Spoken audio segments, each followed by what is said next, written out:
कहानी की शुरुआत एरल के घर से होती है जहां वो अपने परिवार के साथ दोपहर का खाना खा रहा था। हवा में काफी एक्साइटमेंट का माहौल था। एरल के पिता इस बात से हैरान थे कि उनका बेटा इतना शांत कैसे था। उन्होंने अपनी चिंता बताई कि वो पिछली रात इस बात को लेकर सोई भी नहीं पाए कि एरल को कौन सी हीरो क्लास मिलेगी। उनकी माँ भी बहुत एक्साइटेड थी और उन्होंने सेल्फ कॉन्फिडेंस जताया कि उनके बेटे को जरूर कोई शानदार क्लास मिलेगी। एरल की बड़ी बहन ने विश्वास के साथ कहा कि उसका भाई अपने सभी क्लासमेट्स को पीछे छोड़ देगा और सबसे बेहतरीन क्लास पाएगा। माँ ने तो यहाँ तक सोचा कि उनका अट्रैक्टिव बेटा अपने चार्म से सभी लड़कियों को अट्रैक्ट करेगा, जिससे बहन को ये चिंता होने लगी कि वो उससे दूर हो जाएगा। लेकिन एरल अपने परिवार के काल्पनिक दुनिया से ज्यादा जमीनी हकीकत में था। वो मन ही मन ये सोच रहा था कि वो बस एक आम इंसान बनकर रह जाएगा और इस पूरी अटकलबाजी का कोई मतलब नहीं था। एरल की दुनिया में जब लड़के 10 साल के होते हैं तो एक उच्च पोजीशन उन्हें हीरो क्लास के गिफ्ट देती है, जिससे वो किसी खास स्किल में मास्टरी हासिल कर सकते हैं। अब ब्लेसिंग सेरेमनी का दिन आया। सभी 10 साल के बच्चे स्कूल के हॉल में इकट्ठा हुए थे। एक पुजारी ने समारोह शुरू किया। उन्होंने पहले लड़के के माथे पर हाथ रखा। लड़का तुरंत आग और भारी हथौड़ों की इमेजिनेशन करने लगा और काफी खुश भी हो गया। पता चला कि वो एक लोहार बना है। वो खुशी खुशी अपने पिता के पास लौटा। पुजारी ने फिर बाकी स्टूडेंट पर काम करना शुरू किया। जब एरल की बारी आई तो उसकी बहन ने जोरदार आवाज में कहा कि उसे जरूर कोई खास ब्लेसिंग मिलेगी। उसका परिवार चेयरिंग कर रहा था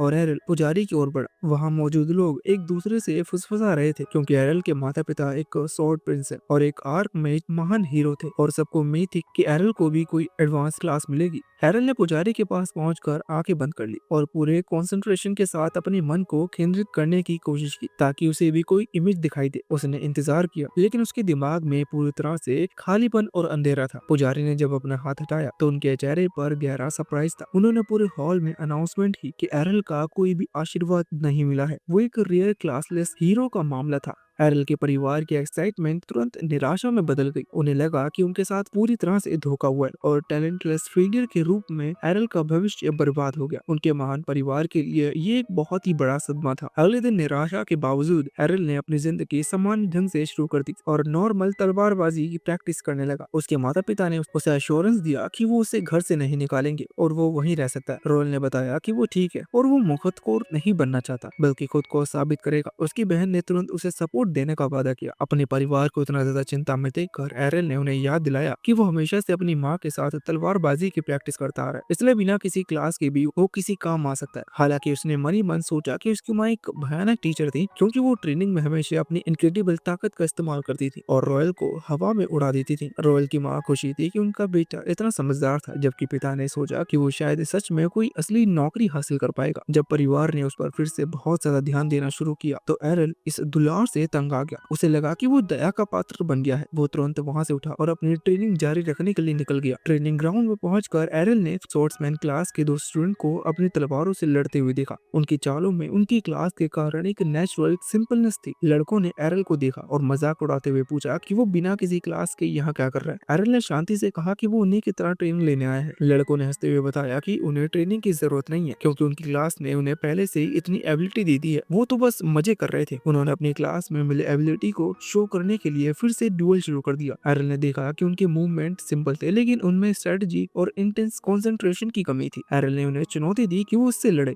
एक लड़के ने बिना क्लास के उन्हें चुनौती देने पर हंसा, लेकिन एरल ने शांति से सोचा कि उसे क्लास की जरूरत नहीं है। इंसल्ट महसूस करके उस लड़के ने एरल को सबक सिखाने के लिए उसकी चुनौती एक्सेप्ट कर ली। लड़ने से पहले लड़के ने एरल को प्रोटेक्शन ब्लेसिंग के बारे में याद दिलाया। एरल ने इस बात के श्योर किया कि वो अपनी जान नहीं गवाएगा और लड़के को डुअल के लिए तैयार होने को कहा। एरल ने लगातार सेल्फ कॉन्फिडेंस से लड़के को और गुस्सा दिला दिया। गुस्से में आकर लड़के ने एरल पर अपनी तलवार से पूरी ताकत से हमला किया, लेकिन एरल ने उसे आसानी से रोक दिया, जिससे लड़का पूरी तरह से चौंक गया। फिर एरल ने एक और स्लैश से बचाव किया और तुरंत लड़के को एक सटीक पारी में फंसा दिया। लड़के का साथी जो ये सब देख रहा था चिल्लाया कि वो मजाक ना करे और मैच खत्म करे, लेकिन लड़के ने कहा कि एरल से लड़ना मुश्किल था। जैसे ही वो लगातार लड़ते रहे तो लड़के को एहसास हुआ कि वो अपनी क्लास की शक्ति के बावजूद एरल को अकेले नहीं हरा सकता। उसने धोखाधड़ी का सहारा लिया और अपने साथी को एरल पर मिलकर हमला करने के लिए कहा। दूसरा लड़का पीछे से कूदा। एरल ने उस हमले को महसूस कर लिया और तेजी से उससे बच गया। दोनों लड़की अब एक दूसरे से बहस करने लगे कि किसने पहले रूल्स को तोड़ दिया है। इस सिचुएशन का फायदा उठाते हुए एरल ने ये कंक्लूजन निकाला कि उनकी क्लास ने उन्हें पर्सनल पावर तो दी थी लेकिन टीम वर्क या फाइट की समझ नहीं दी थी। एरल ने बिजली की तेजी से हमला किया। उसने पहले लड़के की तलवार को इतनी परफेक्शन से डिमर्स किया कि वो दूर जाके गिरी और तुरंत दूसरे लड़के के कंधे पर अपनी तलवार के बट एरिया से हमला किया। दोनों स्वॉर्ड्समैन जमीन पर गिर पड़े थे। वो हार से हक्के बक्के रह गए। क्लासलेस एरल ने उन्हें केवल अपनी हार्ड ट्रेनिंग और अच्छी स्ट्रेटजी से हरा दिया। एरल ने चुपचाप अपनी तलवार को वापस रखा और अपना नॉर्मल ट्रेनिंग जारी रखा, ये साबित करते हुए कि स्ट्रॉन्ग होने के लिए किसी क्लास की नहीं बल्कि डिटर्मिनेशन और एबिलिटी की जरूरत होती है। दोनों लड़के अभी भी जमीन पर पड़े हुए बहस कर रहे थे। दोनों लड़कों को जमीन पर गिराकर एरल ने शांति से कहा कि वो लड़ाई जीत गया है, लेकिन दोनों लड़कों को गुस्सा आया और वो चिल्लाने लगे कि एरल ने तब हमला किया जब उनका ध्यान भटका हुआ था। उन्होंने एरल से दोबारा लड़ने के लिए मांग की। एरल ने बड़ी आसानी से हाँ कर दिया, मगर इससे पहले कि वो दोबारा लड़ना शुरू करते, उनके पीछे खड़े एक लाल बालों वाला लड़का उन्हें चेतावनी देता है। उसने उन्हें याद दिलाया कि अगर वो फाइट के मैदान में नहीं जीते तो ऐसे फालतू बहाने नहीं चलेंगे। उनका ध्यान भटका हुआ था। लाल बालों वाले लड़के ने कहा कि वो दोनों सभी तलवारबाजों के लिए एक कलंक है। उन दोनों लड़कों में से एक ने लाल बालों वाले लड़के को जवाब देने की कोशिश की, लेकिन उसके दोस्त ने उसे शांत किया और फुसफुसाकर लाल बाल वाले लड़के की ऊंची हाई पोजीशन की याद दिलाई। फिर लाल बाल वाला लड़का एरल के पास आया और पूछा कि वो स्वॉर्ड प्रिंसेस फराह का बेटा है। जब एरल ने सिर हिलाया तो उस लड़के ने उसकी ठोस तलवारबाजी सीखने के लिए एरल की तारीफ की। हालांकि उसने तुरंत ही एरल को याद दिलाया कि जिन दो तलवारबाजों को उसने अभी हराया वो सिर्फ नासमझ और अनएक्सपीरियंस्ड बच्चे हैं। फिर उसने अपनी तलवार एरल की ओर तान दी और उसे असली लड़ाई के लिए चुनौती दी। लाल बालों वाले लड़के ने कहा कि वो एरल को स्वॉर्ड्समैन क्लास की असली ताकत साबित करके दिखाएगा। इस बीच पीछे खड़े दोनों हारे हुए लड़के आपस में फुसफुसाए कि वो गांव के सिक्योरिटी कैप्टन इवान का बेटा है। लाल बालों वाले लड़के ने अपनी पहचान की। एरल को याद आया कि इवान अक्सर उसकी माँ से मॉन्स्टर का शिकार करने के लिए कॉन्ट्रैक्ट करते थे। एरल ने सोचा कि ये प्यार दिखाने वाला लड़का तो अपने पिता जैसा बिल्कुल नहीं दिखता, और वो सरप्राइज हुआ कि ये बड़ा होकर ये भी इवान की तरह रूखा सूखा आदमी बन जाएगा। लाल बालों वाले लड़के के कंधे कांपने लगे। उसने अपने माता पिता इवान की तारीफ की कि वो एक शक्तिशाली तलवारबाज और समझदार टीचर है। उसने नाराजगी से कहा कि उसके माता पिता ने इतने अच्छे गुण होने के बावजूद एरल की माँ ने गलत तरीके से सबसे मजबूत तलवारबाज का खिताब उसके पिता से छीन लिया था। उसकी इच्छाएं भारी बातों से सुनकर एरल को समझ आ गया कि ये लड़का सिर्फ अपनी निराशा उस पर निकाल रहा है, क्योंकि वो उसकी माँ से नफरत करता था। जब एरल ने उसे पकड़ लिया तो लाल बालों वाला लड़का शर्मिंदा हो गया, लेकिन उसने एरल से पूछा कि क्या वो यही सोचता है। एरल ने कंफर्म किया कि उसकी माँ ही उनके गांव की सबसे शक्तिशाली लेडी है। इस बात पर लड़के ने गुस्से में कहा कि उसे अपने पिता से सबसे अच्छी तलवारबाजी का टैलेंट विरासत में मिला है, इसलिए वो एरल को हराकर ये साबित करेगा कि उसका परिवार बेहतर है। थोड़ा शांत होने के बाद लड़के ने एरल को बताया कि वो 1 साल पहले ही स्वॉर्ड्समैन बन गया था और तब से वो अपने पिता के गाइडेंस में कड़ी ट्रेनिंग कर रहा है। अपने इस स्ट्रगल के कारण लड़के को लगा कि उसके हारने का कोई सवाल नहीं है। हालांकि एरल ने उसे याद दिलाया कि उसने भी अपनी शक्तिशाली माँ से गाइडेंस हासिल की है, इसलिए वो भी उससे हारने वाला नहीं है। दोनों लड़कों ने अपनी तलवार उठाई और लड़ाई शुरू हो गई। लाल बालों वाले लड़के ने पहले हमला किया। एरल ने तेजी से उसके हमले को रोका और पलटवार किया। दोनों के बीच एक भयंकर फाइट छिड़ गई। उन्हें एक दूसरे पर वार करता देख वो दोनों लड़के हैरान थे कि क्लासलेस होने के बावजूद एरल उस लाल बालों वाले लड़के का मुकाबला कर रहा था। लड़के को अपनी तलवार चलाते हुए देखकर एरल ने मान लिया कि वो अन्य दोनों लड़कों से कहीं ज्यादा मजबूत था, लेकिन उसकी चाल गुस्से से भरी थी। एरल ने उसके फिसलने का इंतजार कर रहा था और जैसे ही उसे एक मौका मिला उसने हमला किया, लेकिन लड़के ने ट्विन क्लास नाम के एक स्किल का इस्तेमाल किया जिसने एरल को पीछे धकेल दिया और वो एक दीवार से टकराया। लाल वाला लड़का हैरान था कि एरल ने उसके पहले बार को रोक दिया, लेकिन उसने देखा कि एरल दूसरे बार से घायल हो गया था। एरल ने अपना पेशेंस खो दिया और उस लड़के की एबिलिटी के बारे में पूछा। लड़के ने समझाया कि ये स्वॉर्ड्समैन क्लास का स्किल है जिसे क्लासलेस लोग रोक नहीं सकते। हालांकि एरल ने डिटर्मिनेशन किया कि वो इसे अपनी ट्रेनिंग से रोक भी सकता है और लाल बालू लड़के ने उसकी प्रेसिशन की तारीफ की। कुछ दिन बाद सुबह देर तक एरल को खर्राटा लेता देख उसकी बहन उसे जगाने आई और उसे चुबन देकर उठाने की कोशिश की। इससे पहले कि वो उसे छू पाती एरल उठ गया और अपनी बहन को ठोकर मारकर दूर कर दिया। एरल की बहन नाराज हो गई और जब वो नाश्ता करने के लिए कमरे से बाहर निकला उनकी मां मुस्कुराई और नाश्ता परोसा। परिवार के साथ बैठकर खाने लगे। एरल की बहन ने पूछा कि क्या वो फिर से ट्रेनिंग के लिए जा रहे हैं। एरल ने सिर हिलाया जिससे उसकी बहन गुस्से में आ गई। उसने एरल से आराम करने और उसे अपना सपोर्ट देने के लिए कहा, लेकिन एरल ने उसकी बात अनसुनी कर दी और जाने के लिए खड़ा हो गया। उसकी बहन शॉक हो गई कि जब से एरल घर पर पिटकर आया तब से वो रोजाना ट्रेनिंग के लिए क्यों जा रहा है। फराह ने अपनी बेटी को अश्योरेंस दिया कि एरल ठीक रहेगा और बताया कि उनके बीच में एक ऐसा रहस्य है जिसके बारे में वो नहीं जानती थी। तलवारबाजी के मैदान से लौटने के बाद एरल की माँ फराह अपनी बेटी लिया को लेकर बाहर आई और एक संदूक खोला जो टूटा हुए तलवार से भरा था। ये सीन देखकर लिया हैरान हो गई। उसकी माँ ने बताया पिछले कुछ दिनों से एरल कितनी कठोर ट्रेनिंग कर रहा था। फरा इस बात से खुश थी कि एरल को दूसरे बच्चों से डुएल करने में इंस्पिरेशन मिली थी। एरल का ये डिटर्मिनेशन देखकर लिया भी एक्साइटेड हो गई, लेकिन उसने फिर भी इच्छा जताई कि वो एक ऐसी दुनिया बनाना चाहती है जहाँ एरल जैसे क्लासलेस लोगों के साथ भेदभाव ना हो। उसकी माँ ने उसके महान लक्ष्य पर मुस्कुरा दिया। इस बीच जंगल में एरल एक पेड़ पर बने ट्रेनिंग एम पर जोर से वार कर रहा था और फिर हमले के लिए पीछे हट गया। उसने ठीक वैसा ही ट्यून क्लासेस का प्रदर्शन किया जैसे लाल बाल वाले लड़के ने किया था। अपनी नई शक्ति से एरल खुश था। उसने सोचा कि लाल बाल वाले लड़के से पिटना उसके लिए फायदेमंद रहा। तभी झाड़ियों में छुपाई का गॉब्लिन चुपके से एरल को घूर रहा था। वो अचानक एक क्लब लेकर हमला करने के लिए बाहर कूदा, लेकिन एरल मुड़ा और ट्विन स्लाइस से उसे दूर कर दिया। अपने स्किल की शक्ति पर एरल खुश हुआ। अचानक उसके पीछे एक विशाल मॉन्स्टर की दहाड़ सुनाई थी। एरल ने मुड़कर गांव की सुरक्षा टीम को मॉन्स्टर के दिखाने की खबर देने का सोचा, लेकिन तभी उसने एक घबराई हुई चीख सुनी। आवाज पहचानी हुई लग रही थी, इसलिए एरल ने सिक्योरिटी को बुलाने का विचार छोड़ दिया। उसने सोचा कि उस व्यक्ति को चोट लगने से पहले उसके पास सिक्योरिटी को बुलाना समय नहीं है। उसने अपनी तलवार पकड़ी और खुद को मानसिक रूप से अश्योर किया कि वो ठीक रहेगा और चीख की और जंगल की तरफ भाग गया। सोर्स के करीब पहुंचकर एरल ने एक झाड़ी से झांक कर देखा। वहां लाल बाल वाला लड़का खून से लथपथ हाथ के साथ था। उसने देखा कि एक विशाल होबोगोब्लिन लड़की के ऊपर मंडरा रहा। एरल शॉक हो गया कि ये मॉन्स्टर कहां से आ गया। उसने जल्दी समझा कि लाल बाल वाला लड़का भी उसी तरह प्रैक्टिस कर रहा था और उसने कुछ जंगली गॉब्लिन्स को हरा दिया होगा, जिसने हॉब गॉब्लिन्स को अट्रैक्ट किया, जो उन गॉब्लिन्स का मुखिया था। हॉब गॉब्लिन लड़के को एक कोने में धकेल रहा था, जबकि एरल उसके पीछे गया और सबसे अच्छे कोन से हमला शुरू कर दिया। एरल ने हमला करने के लिए एक गहरी सांस ली। लाल बालों लड़का मन ही मन सोच रहा था कि अब खेल खत्म हो गया। हॉबगॉब्लिन ने अपना क्लब आखिरी बार के लिए ऊपर उठाया, लेकिन अचानक एरल ने ट्विन स्लाइस हमले से उसे काट दिया। जब वो बड़ा मॉन्स्टर जमीन पे गिरा तो एरल ने सोचा कि उसने आखिरकार उस तकनीक से फुटवर्क में महारत हासिल कर ली है। लाल बालों वाले लड़के ने चलने की कोशिश की, लेकिन वो लड़खड़ा गया और एरल की बाहों में गिर पड़ा।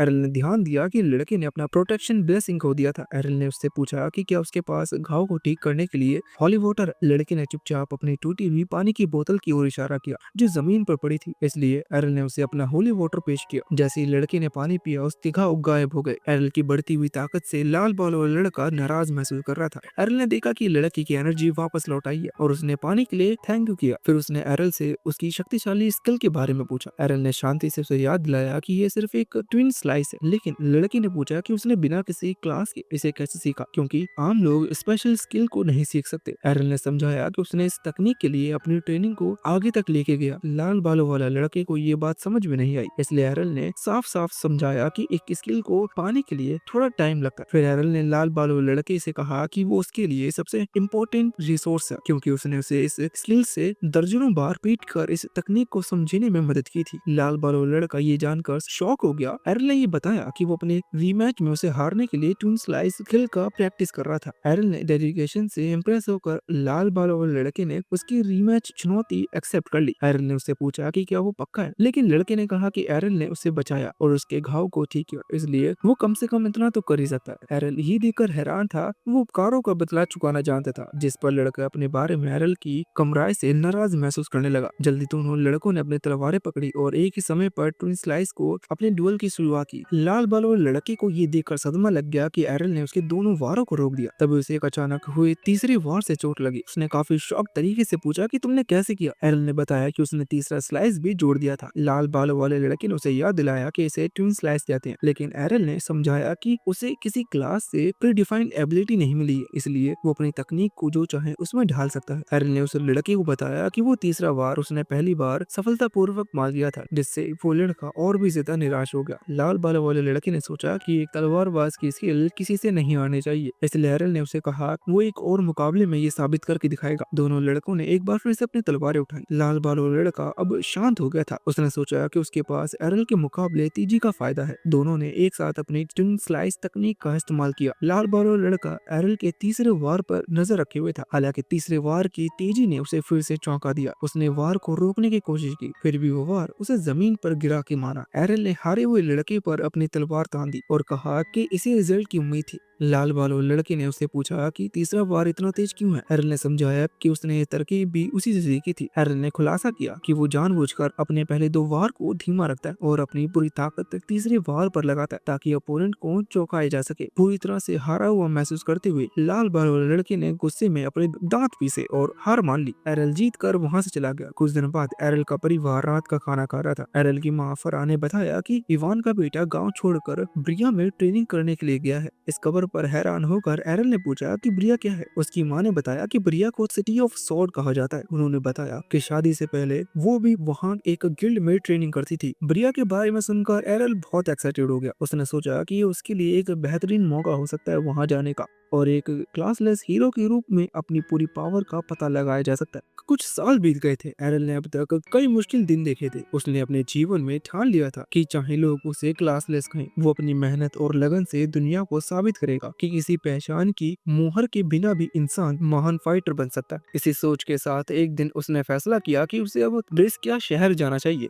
ब्रेस्किया एक ऐसा प्लेस था जहाँ से बहुत से महान योद्धा, तलवारबाज और जादूगर अपनी ट्रैवल शुरू करते थे। वहाँ की गलियों में हमेशा कवच की खनखनाहट और तलवारों की टकराहट और वीरों की गूंज सुनाई देती थी। एरल को उम्मीद थी कि वहाँ जाकर उसे बहुत कुछ नया सीखने और समझने को मिलेगा। वो एक गाड़ी में सवार हुआ जो ब्रिस्किया की ओर जा रही थी। उसी गाड़ी में एक पावरफुल भारी भरकम आदमी और एक तेज तर्रार दिखने वाली यंग वुमन बैठी हुई थी। आदमी की शक्ल देखकर ही लगता था कि वो एक बर्बर फाइटर है जिसकी ताकत किसी दानव से कम नहीं। वहीं यंग वुमन के पास दो तलवारें थी और उसका आत्मविश्वास उसकी आंखों से झलकता था। ट्रैवल के दौरान यंग वुमन ने उस पावरफुल फाइटर से कहा, क्यों न हम दोनों मिलकर एक टीम बना ले। तुम ताकतवर हो और मैं तेज हूँ। हम दोनों मिलकर किसी भी दुश्मन को हरा सकते हैं। लेकिन वो आदमी तुरंत हंसते हुए बोला, मुझे उन लोगों के साथ काम करना बिल्कुल भी पसंद नहीं जो रंग बिरंगे कपड़े पहनकर दिखावा करते हैं। लड़ाई का मतलब गंभीरता है, ना कि तमाशा। उसकी ये बात सुनकर यंग वुमन का चेहरा लाल हो गया। उसने गुस्से में कहा, मेरे कपड़े कोई दिखावा नहीं है। मेरी सोशल क्लास तेजी और बचाव पर आधारित है। बाकी कवच पहनने की मुझे जरूरत नहीं और ये क्लोथ ये भी मेरे काम आती है। दुश्मन अक्सर मेरी ओर देखकर अपना ध्यान खो बैठते हैं और उसी बीच मैं उन्हें मार भी आती हूँ। अब दोनों की बहस बढ़ती जा रही थी। गाड़ी का माहौल बहुत ही ज्यादा गुस्से वाला होता जा रहा था। लेकिन तभी कोचमैन ने ऊंची आवाज में कहा, आप दोनों के पास वंडरफुल एडवांस सोशल क्लास है। अगर उनका इस्तेमाल करने का समय है तो वो अभी है। आगे रास्ता बंद है। सबने आगे झांका देखा। सड़क पूरी तरह ऑर्क्स की भीड़ से घिरी हुई थी। उनकी लाल आंखें जल रही थी, दांत नुकीले थे और हाथों में बड़े बड़े हथियार थे। उनका राजा बीच में खड़ा था जिसकी ऊंचाई किसी पेड़ जैसी लग रही थी। ये देखकर पावरफुल फाइटर का चेहरा पीला पड़ गया। उसने घबराकर कहा, इतने सारे ऑर्क से तो पूरी सेना मिलकर भी नहीं लड़ सकती। अकेले तो नामुमकिन है। इतना कहकर उसने गाड़ी में बैठे माँ बेटे को धक्का दिया और खुद वहाँ से भाग निकला। उसके पीछे पीछे वो यंग वुमेन भी भाग पड़ी। उसने साफ कहा कि उसे दूसरों के लिए अपनी जान जोखिम में नहीं डालनी। अब गाड़ी में बैठे बाकी यात्री निराश हो चुके थे। सबको लगा कि अब उनका अंत यही है। लेकिन तभी एरल खड़ा हुआ। उसकी आंखों में डर नहीं बल्कि डेडिकेशन चमक रही थी। उसने तलवारें निकाली और तेज कदमों से आगे बढ़ा। एरल ऑर्क्स की भीड़ में घुस गया। वो दाएं बाएं आगे पीछे इतनी तेजी से चलता कि दुश्मनों को समझ भी नहीं आता कि वो कहां से आ रहा। एक एक करके उसके वार से और गिरते चले गए। कोचमैन हैरानी से देख रहा था। उसने पहचाना कि एरल ब्लिंक स्टेप स्किल का इस्तेमाल कर रहा है। ये स्किल बेहद शक्तिशाली है लेकिन केवल तब तक जब तक कोई चारों तरफ से घेर ना ले। धीरे धीरे ऑर्क्स ने उन्हें चारों ओर से घेर लिया। कोचमैन सोच रहा था कि अब एरल का बचना मुश्किल है। लेकिन तभी उसने देखा कि एरल अपने दोनों हाथों की तलवारों को गोल घुमाकर एक वंडरफुल डांस जैसा करने लगा। उसके हर कदम के साथ तेज वार होते और हर वार से कोई ना कोई ऑर्क मारा जाता। कोचमैन हक्का बक्का रह गया। उसने पहचाना कि ये तलवार डांस, लेकिन ये तो स्वॉर्ड प्रिंसेस सोशल क्लास की औरत कर सकती है। फिर एरल ये कैसे कर रहा है? एरल लगातार लड़ता रहा जब तक कि उसने ऑर्क राजा को पकड़कर उसकी खोपड़ी में तलवार नहीं घोंप दी। राजा के मरते ही बाकी ऑर्क से डरकर भाग गए और लड़ाई खत्म हो गई। सभी यात्री बच गए थे। वो सभी आंसुओं से भरे हुए एरल का धन्यवाद कर रहे थे। गाड़ी में बैठे छोटे बच्चों ने एक्साइटमेंट से पूछा, भैया आपकी क्लास कौन सी है? आपकी क्लास तो जादू जैसी लग रही है। सबको उम्मीद थी कि एरल किसी बड़े सोशल क्लास का नाम बताएगा, लेकिन एरल ने शांति से कहा, मेरी कोई क्लास नहीं है। ये सुनते ही सबकी आंखें खुली रह गई। फिर यादें 5 साल पहले लौट आई जब एरल ने पहली बार दो तलवारों से लड़ने की कला सीखी थी। उसकी माँ विश्वास नहीं कर पा रही थी कि उसे हमेशा लगता था कि उसका बेटा कभी कुछ कर नहीं पाएगी क्योंकि वो क्लासलेस था। लेकिन एरल ने उसे बताया कि वो बिना किसी सोशल क्लास के भी सिर्फ मेहनत और प्रैक्टिस से स्किल सीख सकता है। उसने अपनी माँ से कहा था कि वो उसे स्वॉर्ड प्रिंसेस की कलाएं सिखाए, जिसके बाद वो ब्रिस्किया जाकर और ट्रेनिंग करेगा। उसकी माँ उस दिन उसकी बात पूरी तरह से सुन भी नहीं पाई थी क्योंकि वो खुशी के आंसू में डूबी हुई थी। उसे लगा कि उसका बेटा अब बेकार नहीं रहेगा। प्रेजेंट में गाड़ी आखिरकार ब्रेस्किया पहुंच गई। ऊंची ऊंची दीवारें, बड़े बड़े दरवाजे और शहर की हलचल देखकर एरल का दिल तेज धड़कने लगा। यहाँ तलवारबाज, जादूगर, तीरंदाज और सब इकट्ठा रहते थे। हर जगह प्रैक्टिस करते हुए लोग दिखाई दे रहे थे। कोचमैन ने एरल को जगाया और कहा, लो हम ब्रेस्किया आ गए। एरल ने उतरते उतरते उससे पूछा कि क्या तुम्हारा भी कोई एडवांस सोशल क्लास है, क्योंकि नॉर्मल कोचमैन इतनी आसानी से मेरी कलाओं को पहचान नहीं सकता। कोचमैन हल्की मुस्कान के साथ बोला, मैं तो बस एक चालक हूँ। लेकिन उसकी आंखों में एक मिस्ट्री छुपी हुई थी। एरल समझ गया था कि आदमी नॉर्मल नहीं है और इस तरह ब्रेस्किया में एरल की नई ट्रैवल शुरू हुई। एक ऐसी ट्रैवल जिसमें उसे नए साथी मिलेंगे, गहरे मिस्ट्री सामने आएंगे और जहां उसका साहस और डिटर्मिनेशन हर कदम पर परखा जाएगा। जब गाड़ी ब्रेस्किया के दरवाजों तक पहुंची तो एरल ने महसूस किया कि यह शहर वाकई विशाल और अलग ही दुनिया का था। ऊंची ऊंची दीवारें, चहल पहल भरी गलियां और हर ओर फाइटर्स की गर्मा गर्मी लगी थी। तलवारों की खनखनाट और कवच की आवाजें हवा में घुली हुई थी। उसी समय कोचमैन ने एक्सेप्ट किया कि वो नॉर्मल चालक नहीं है, सच में वो होली नाइट सोशल क्लास का फाइटर था, जिसने लगातार फाइट और खून खराबे से बचने के लिए समय समय पर गाड़ी चलाने का काम अपनाया। उसके लिए ये एक तरह का नॉर्मल काम था जिससे उसे आम जीवन का स्वाद मिलता था। कोचमैन ने ओरल को समझाया कि ब्रेस्किया जैसे बड़े शहर में गिल्ड से जुड़ना इम्पोर्टेंट है। यहाँ ज्यादातर तलवारबाज और फाइटर अपने जीवन यापन के लिए बैटल टूर्नामेंट में हिस्सा लेते हैं और टूर्नामेंट में एंटर केवल गिल्ड के मेंबर होने पर ही मिलता है। उसने चेतावनी दी कि हर गिल्ड भरोसेमंद नहीं होता और कई गिल्ड धोखेबाज और मतलबी भी हो सकते हैं। इतना कहकर वो चला गया और एरल पहली बार अकेले ब्रेस्किया की गलियों में उतरा। शहर सच में बहुत ही चहल पहल वाला था। हर सड़क पर भर्ती करने वाले लोग खड़े थे, रंग बिरंगे झंडे फहर रहे थे और नए मेंबर को आकर्षित करने की कोशिश की जा रही थी। कई गिल्डों में अपने दफ्तरों के बाहर शानदार सजावट रखी थी। एरल सब देख रहा था, लेकिन वो सावधानी से केवल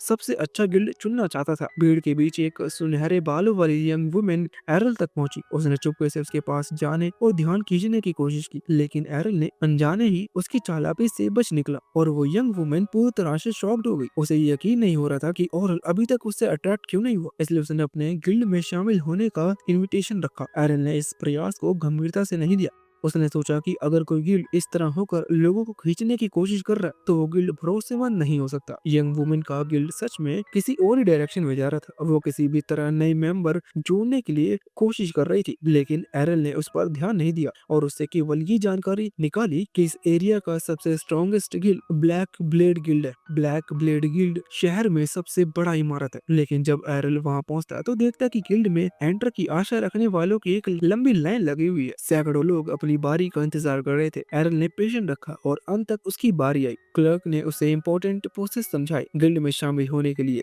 पहले एक एग्जाम देना पड़ता है और एग्जाम में केवल वही बैठ सकता है जिसके पास एडवांस सोशल क्लास हो। जब एरल ने बताया कि वो क्लासलेस है तो क्लर्क ने उसका मजाक उड़ाया और उसे लाइन से बाहर निकाल दिया। यह एक्सपीरियंस एरल के लिए बहुत ही ज्यादा दुख भरा था, लेकिन उसने पेशेंस बनाए रखा और डिमांड की कि उसे एग्जाम देने का मौका मिलना चाहिए। फिर भी नियमों को ध्यान में रखते हुए उसे एक्सेप्ट नहीं किया गया। इसके बाद एरल ने लगभग पूरे शहर में हर गिल्ड का दरवाजा खटखटाया। हर जगह उसने इनविटेशन दिए और कभी कभी अपनी पहचान छिपाई और उसे झूठ भी बोलना पड़ा, लेकिन हर गिल्ड ने उसका कार्ड जांच कर ये जान लिया कि वो क्लासलेस है और सब ने उसे ठुकरा दिया। धीरे धीरे ये साफ हो गया कि कोई भी गिल्ड उसे एक्सेप्ट करने को तैयार नहीं होगा। निराशा के कारण एरल को अपनी माँ की कही हुई बातें याद आई। उसने ट्रैवल से पहले उसे एक लेटर दिया था। वो लेटर उसकी माँ के पुराने गिल्ड के लिए सिफारिश लेटर था। उसने कहा था कि अगर एरल कभी मुसीबत में हो तो उस लेटर को लेकर उनके पुराने गिल्ड में पहुंचे। उस गिल्ड के मेंबर उसकी माँ का बहुत सम्मान करते थे और वो कंफर्म ही एरल को एक्सेप्ट कर लेंगे। इस याद के साथ एरल ने एक नई आशा पाई। उसने शहर की गलियों में उस पुराने गिल्ड की तलाश शुरू की। ये खोज आसान नहीं थी क्योंकि ब्रेस्किया में अनगिनत गिल्ड थे और हर इमारत किसी न किसी फ्लैग और क्वालिटी के लिए जानी जाती है। इसी बीच वही सुनहरे बालों वाली यंग लेडी जिसका नाम लिलिया था फिर से उसका सामने आ खड़ी हुई। उसका गिल्ड बिखरने के कगार पर था और उसे हर हाल में एक नए मेंबर की जरूरत थी। उसने फिर से एरल को अपने गिल्ड में शामिल होने के लिए मनाने की कोशिश की। उसकी सिचुएशन इतनी बुरी थी कि उसने सड़क पर घुटनों के बल बैठकर भीख मांगनी शुरू कर दी, यहाँ तक कि उसने अपनी गरिमा तक की छोड़ दी और ऐसी बुरी सिचुएशन में लोगों के सामने गिड़गिड़ाने लगी। लेकिन एरल पहले ही वहाँ से जा चुका था। आसपास खड़े लोग लिलिया की हालत देखकर हंस रहे थे और उसे एकदम आम नजरों से देख रहे थे। एरल अभी भी चलता जा रहा था। उसे पूरा यकीन था कि उसकी माँ का गिल्ड आसपास ही होगा। कई गिल्ड उसकी नजरों से गुजरे, लेकिन उसे सही प्लेस पहचानना मुश्किल मुश्किल हो रही थी, फिर भी वो अपने एम की ओर बढ़ता रहा क्योंकि उसे विश्वास था कि उसकी माँ का लेटर उसके लिए एक नई शुरुआत का दरवाजा खोलेगा। एरल गलियों में अपनी माँ के पुराने गिल्ड की तलाश में आगे ही बढ़ता रहा था कि अचानक लिलिया फिर से उसके सामने आ खड़ी। इस बार उसने केवल डिमांड ही नहीं की बल्कि उसके पास ही अपने गिल्ड की ओर इशारा करके दिखाया। दूरी से देखने पर एरल को शौक हुआ कि वो गिल्ड सच में काफी अच्छा है। एरल की पहली सोच यही थी, इतना अच्छा गिल्ड इतनी बुरी हालत में कैसे हो गया और एक नए मेंबर के लिए इतनी बेताबी क्यों दिखा रहे हैं ये लोग। लिलिया ने समझाया कि उनकी गिल्ड कभी बहुत ही ज्यादा फेमस हुआ करता था। उनका नाम ड्रैगन फैंग था और बेस्किया के सबसे शक्तिशाली गिल्ड में से एक माना जाता था। लेकिन समय के साथ कई घटनाएं हुई, बड़े फाइटर बिछड़ गए और लगातार हार झेलने के बाद गिल्ड अपनी पुरानी ताकत खो बैठा। अब हालत इतने खराब हो चुके थे कि ड्रैगन फैंग सबसे कमजोर गिल्ड में गिने जाने लगा था। फिर भी लिलिया को पूरा विश्वास था कि एक दिन ये गिल्ड फिर से अपनी पुरानी ऊंचाइयों पर पहुंचेगा। एरल ये सुनकर चौंक गया। ड्रैगन फैंग नाम सुनते ही उसे अपनी माँ का लेटर याद आया क्योंकि वही उसकी माँ का पुराना गिल्ड था। ये कोइंसिडेंस बहुत ही अजीब था। अचानक उसका माइंड बदल गया और उसने लिलिया की बातों को काफी ध्यान से सुनना शुरू किया, इसलिए वो उसके साथ उस गिल्ड में चला गया। गिल्ड के अंदर पहुंचकर लिलिया ने उसे एक रूम में बिठाया ताकि वो आगे की प्रोसेस पर बात कर सके। लेकिन तभी वहाँ उसका पिता मौजूद था जो गिल्ड के प्रेसिडेंट मुखिया भी था। वो व्यक्ति बेहद टूटा हुआ था, उसकी चाल में भारीपन और उसके चेहरे पर हारे हुए का बोझ साफ साफ झलक रहा था। उसने एरल पर नजर डाली और ये देखकर कि लिलिया फिर एक नए मेंबर को लेकर आई है, उसने निराशा में कहा कि यहाँ समय बर्बाद ना करे क्योंकि ये गिल्ड अब खत्म हो चुका है। ये कहकर वो बाहर चला गया। लिलिया को इस बात की शर्मिंदगी हुई, लेकिन उसने एरल को अपने पिता के बारे में बताया। उसके पिता कभी ब्रेस्किया के सबसे स्ट्रॉन्ग तलवारबाज हुआ करते थे, उनका नाम पूरे शहर में गूंजता था। लेकिन एक फाइट में उन्होंने अपना हाथ खो दिया और उसी दिन से वो टूटा हुआ महसूस करने लगे। लिलिया को लगा कि गिल्ड के नेता को इस हालत में देखकर एरल का विश्वास टूट जाएगा। लेकिन हैरानी की बात ये थी कि एरल ने निर्णय लिया कि वो यहीं शामिल होगा। एरल के लिए शायद एकमात्र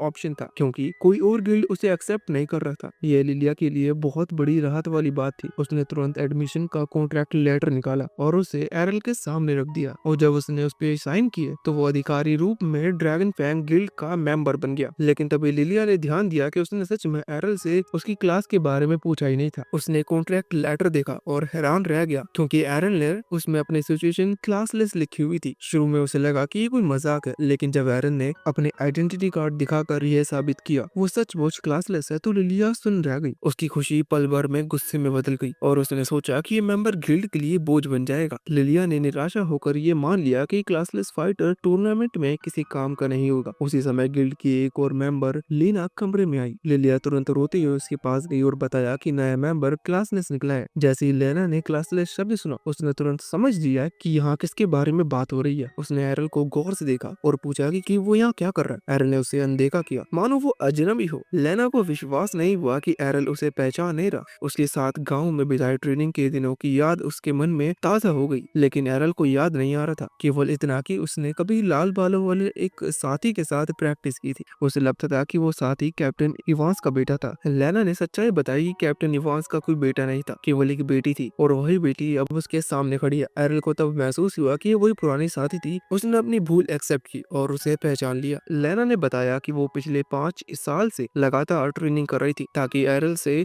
कभी पीछे न रह जाए। अब जब एरल सामने था तो उसने उसे चुनौती दी। उसने कहा कि वो दिखाएगी कि इन वर्षों में उसने कितनी प्रैक्टिस की है। एरल हमेशा की तरह किसी चुनौती से पीछे हटने वाला नहीं था। दोनों बैटल एरिया में आ गए। वहाँ प्रेजेंट लोग एक्साइटमेंट से देखने लगे कि अब क्या होगा। जैसे ही मुकाबला शुरू हुआ लेना ने अपनी जुड़वा तलवारों से एक तेज वार किया। एरल ने भी उसकी तकनीक की नकल करके उसे डोज किया। दोनों वार आमने सामने टकराए, लेकिन एरल की शक्ति कमजोर पड़ रही थी। उसे चोट लग गई। एरल समझ नहीं पाया कि ऐसा कैसे हुआ। लेना ने उसे बताया कि उसकी तकनीक की नकल करना उतना फायदेमंद नहीं होगा क्योंकि अब उसकी शक्ति कई गुना बढ़ चुकी है। उसके वार एरल से 5 गुना ज्यादा शक्तिशाली थे। एरल उसकी ताकत देखकर बहुत ही ज्यादा शॉक हुआ। उसने सोचा कि अगर शक्ति उसका मुख्य हथियार है तो उसे केवल इतना करना है कि उसकी चोट से बचा जाए। अगली बार जब लेना ने वार किया तो एरल इतनी तेजी से हट गया कि उसकी जगह पर एक धुंधला परछाई सी छा गई। लेकिन जैसे ही एरल की चाल को देखा उसकी आंखें फैल गईं। वो पहचान गई कि ये चाल सुप्रीम शैडो स्वॉर्ड एबिलिटी जैसी थी। ये तकनीक बेहद मुश्किल मानी जाती है और नॉर्मल फाइटर इसे कभी सीख नहीं पाते। उसे विश्वास नहीं हुआ कि एरल ने बिना किसी अपॉर्चुनिटी के केवल प्रैक्टिस और एक्सपीरियंस से इतना मुश्किल एबिलिटी हासिल कर ली। हालांकि एरल के लिए ये इतना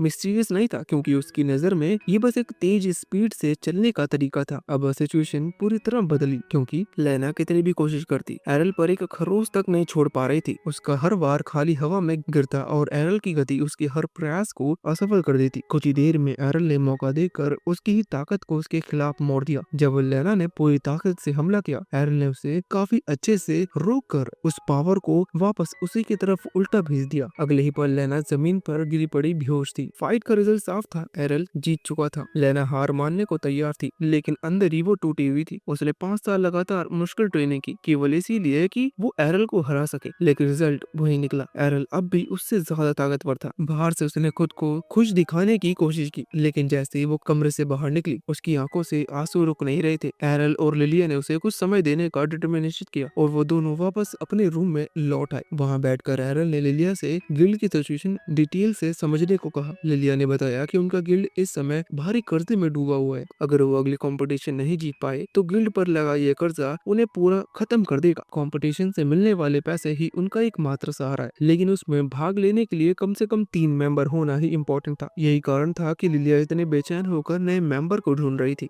एरल को ये जानकर हैरानी हुई कि ऐसी सिचुएशन में भी लेना अब तक इस गिल्ड के साथ बनी रही। लिलिया ने उसे बताया कि जब लेना पहली बार शहर आई थी तो किसी बड़े गिल्ड से उसे एक्सेप्ट नहीं किया, क्योंकि कोई भी एक्सपीरियंस गिल्ड एक छोटे बच्चे को कभी अपने गिल्ड में शामिल नहीं करेंगे। लेकिन उसके पिता ने दया और विश्वास दिखाते हुए लेना को अपने गिल्ड में शामिल कर लिया। तब से लेना ने इसे अपना घर मान लिया और वफादारी से यहीं रही। जब उसकी सिचुएशन बेहद मुश्किल थी, एरल ने उसे ठंडे दिमाग से सोचा। उसकी नजर में चिंता करने की कोई जरूरत नहीं थी। अगर वो कंपटीशन जीत लेते तो सारी समस्या अपने आप ही हल हो जाती। हाँ, ये चुनौती काफी मुश्किल थी कि उनकी टीम में केवल 3 ही लोग होंगे और उन्हें 5-5 लोगों वाली टीम का सामना करना पड़ेगा। लेकिन एरल के भीतर ये सोच थी कि चुनौती ही असली ताकत की पहचान होती है। उसने मन ही मन ये ठान लिया कि वो इस चुनौती से पीछे नहीं हटेगा। यही उस दुनिया की कहानी का अंत था। कंपटीशन पास आया, गिल्ड की आशाएं एरल पर टिकी थी और आगे के रास्ते में कई घटनाएं इंतजार कर रही थी।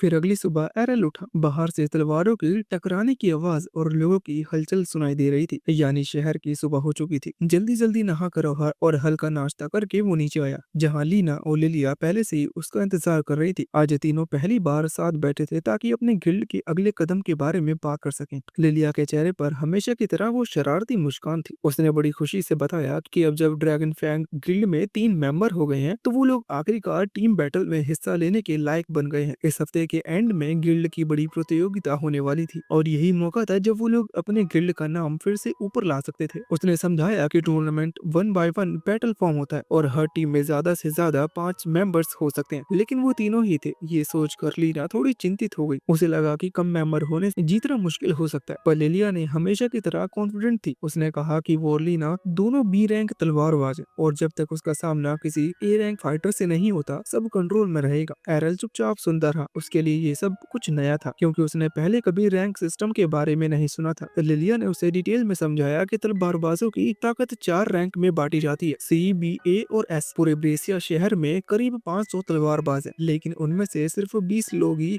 ए रैंक के हैं। लीना और लिलिया दोनों बी रैंक पर थीं और क्योंकि एरल ने लीना को हराया था तो लिलिया को पक्का यकीन था कि वो भी कम से कम बी रैंक जितना ताकतवर ही है। उसका कहना था कि अगर किस्मत ने थोड़ा साथ दिया और सामने ए रैंक टीम नहीं आई तो जीतना कोई बड़ी बात नहीं होगी। बात करते करते लिलिया को याद आया कि टूर्नामेंट की टीम लिस्ट शायद कोलोसियम की नोटिस बोर्ड पर लग चुकी होगी, तो उसने कहा कि वो जाकर देखती है कि उनका मुकाबला किससे है। लिलिया के जाने के बाद लीना उठी और बोली कि वो थोड़ी ट्रेनिंग कर ले, लेकिन तभी एरल ने उसे रोका। उसने कहा कि उसे कुछ पूछना है। उसने सीधा पूछा क्या लीना के पास सिर्फ ताकत बढ़ाने की शक्ति है या कुछ और भी है। लीना ने बताया कि उसके पास एक स्पेशल स्किल है। ये स्किल उसकी डिवाइन प्रोटेक्शन को ज्यादा देर तक एक्टिवेट रखती है, यानी उसकी स्टेमिना और टफनेस बढ़ाती है। एरल ने थोड़ी देर सोचा और फिर समझ गया कि इसकी लड़ाई में बहुत काम हो सकती है। उसने मन ही मन ठान लिया कि अगर वो इसे किसी तरह खुद सीख ले तो उसकी ताकत कई गुना बढ़ जाएगी। उसने लीना से कहा कि वो उस पर वार करे ताकि वो बिना किसी डिवाइन प्रोटेक्शन के अपनी सहन शक्ति बढ़ा सके। लीना को पहले तो लगा कि वो मजाक कर रहा है, उसे थोड़ा अजीब भी लगा, लेकिन एरल का चेहरा देखकर साफ था कि वो बिल्कुल सीरियस है। वो सच में ट्रेन करना चाहता था। लीना ने हिचकिचाते हुए कहा कि ये नामुमकिन है, क्योंकि स्किल्स गॉड का आशीर्वाद होता है और हर व्यक्ति की क्लास पर निर्भर करता है। लेकिन एरल शांत था। उसे पूरा पूरा भरोसा था कि अगर उसने ट्विन ब्लेड और शैडो स्किल जैसी तकनीकें खुद दोहरा ली तो ये भी कर सकता है। उसने अपने शब्दों को साबित करने के लिए लीना से उसकी तलवार मांगी। लीना को समझ में नहीं आया कि वो क्या सोचता है, क्योंकि उसकी तलवार एक नॉर्मल तलवार से 5 गुना भारी थी। बिना ब्रूट स्ट्रेंथ स्किल के कोई भी उसे उठा नहीं सकता था। लेकिन जब एरल ने बिना किसी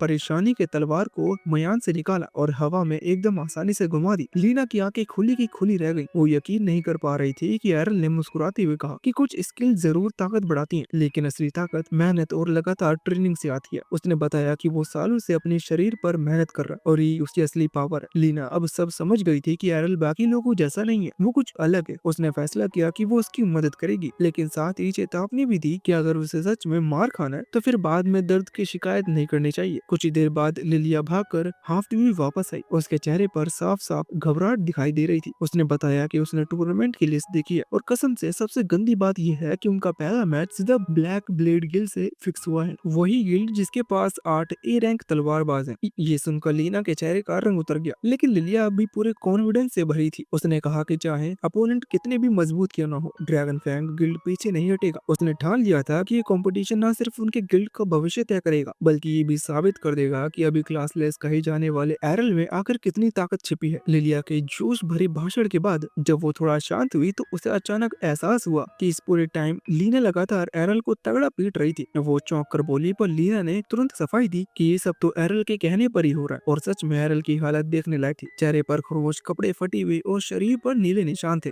फिर भी वो शांत था, जैसे उसे दर्द ही ना हो रहा। वो उठा और ऐसा बोला जैसे कोई बात ही नहीं, और पूछा कि दोपहर का लंच में क्या बना है। लीना और लिलिया दोनों इस लेवल की सहन शक्ति पर हक्के बक्के रह गए। कुछ दिन बीते और आखिरकार वो समय आ गया जिसका सबको बेसब्री से इंतजार था। गिल्ड कंपटीशन का दिन। सुबह सुबह ड्रैगन फैंग गिल्ड के तीनों मेंबर्स अपने पुराने से कवच पहनकर क्लोसियम की ओर बढ़े। वहाँ हजारों लोग इकट्ठा थे। ऑडियंस का जोरदार शोर और आवाजें आसमान में गूंज रही थी। जब वो अपने मुकाबले का वेट कर रहे थे तभी उनके पास खड़े दो लोग बातचीत कर रहे थे। दोनों हंसते हुए कहते हैं कि ड्रैगन फैंग की किस्मत ही बेकार है जो उनका मुकाबला ब्लैक ब्लेड गिल्ड से पड़ गया। एक ने तो यहाँ तक कहा कि ड्रैगन फैंग कभी एक मशहूर गिल्ड हुआ करता था, लेकिन अब उनकी हालत इतनी खराब है कि उन पर पैसा लगाना तो सीधे सीधे बर्बादी है। ये सुनकर लिलिया का खून खोल उठा। उसका चेहरा गुस्से से लाल पीला हो गया और वो उन दोनों की तरफ बढ़ने लगी ताकि उन्हें सबक सिखा सके, लेकिन लीना ने तुरंत उसका हाथ पकड़ लिया और कहा कि अरे यार, बेकार के झगड़ों से नुकसान नहीं होगा। लिलिया ने मन मार कर कदम पीछे ले लिए। एरल को तो इन बातों से बिल्कुल भी फर्क नहीं पड़ा कि उसे लोगों की राय की टेंशन नहीं थी, लेकिन जब उसने सुना कि लोग इन मुकाबलों पर दांव भी लगाते हैं तो वो हैरान रह गया। लीना ने बताया कि क्लोसियम की हर लड़ाई पर सट्टा लगाया जाता है और उनके मुकाबले में ब्लैक ब्लेड गिल्ड के जीत के चांसेस ज्यादा माने जाते हैं। यानी अगर कोई ड्रैगन फैंग पर शर्त लगाए और वो जीत जाए तो उसे पूरे 20 गुना पैसे मिलेंगे। लिलिया को ये बात और भी चुभी। उसने सोचा कि अगर लोग उन पर भरोसा नहीं कर रहे तो वो खुद अपने ऊपर भरोसा करेगी। उसने तुरंत फैसला कर लिया कि वो अपने गिल्ड की इमारत को दाव पर लगाकर एक बड़ा दाव लगाएगी ड्रैगन फैंग की जीत पर। एरल ने सर पकड़ लिया। बस यही से उसे समझ आया कि भाई ये गिल्ड कर्ज में डूबा है। इसी बीच एक जोरदार हंसी की आवाज पीछे से आई। लिलिया पलटी और उसके चेहरे पर गुस्सा छा गया। वहाँ जॉर्ज खड़ा था, ब्लैक ब्लेड गिल्ड का गिल्ड मास्टर। वो पूरा घमंड दिखाते हुए उनके सामने आया और बोला कि वो बस ऑल द बेस्ट कहने आया है, क्योंकि उसे पुराने अपोनेंट गिल्ड की यह हालत देखकर काफी मजा आ रहा है। उसने मजे लेते हुए ताना मारा कि अरे, इस ड्रैगन फैंग इतना फ्री हो गया है कि एक आवारा क्लासलेस को भी मेंबर बना दिया।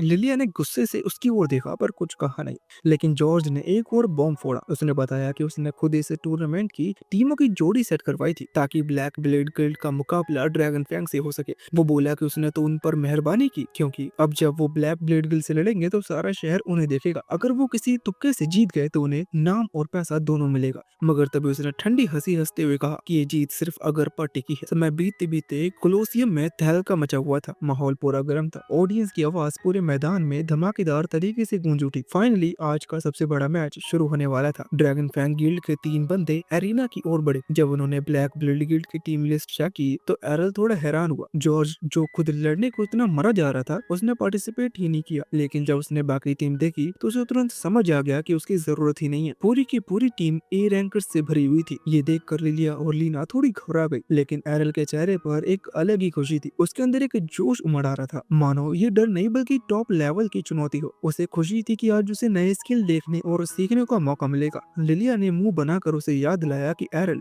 सीरियस हो जाओ, ये कोई टाइम पास नहीं है। इस लड़ाई पर उनकी गिल्ड का फ्यूचर टिका है।